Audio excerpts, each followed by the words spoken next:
في عدو هنا، احرقوا المكان. يا عم اهدى، مفيش حاجه، انت بتهاجم جسمك يهبل. ها؟ انا عارفك انت بقى حمى البحر المتوسط. ايوه، انا الFMF.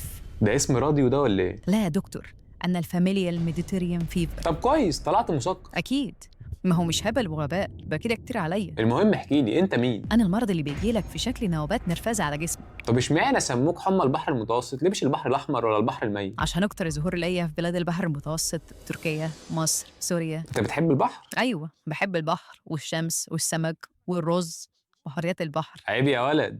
اسف يا دكتور، ما كنتش عارف اننا على التلفزيون. طب قول لي كده، ايه شكل الالتهابات دي؟ بدخل اهري الجسم سخونه من اسمي، ما انا حمى، وبجيب الم في البطن وجنبك يمسكك، وارفع الالتهابات في الاغشيه اللي بتغلف اعضائك، بريتوني، بلوري، حتى مفاصل.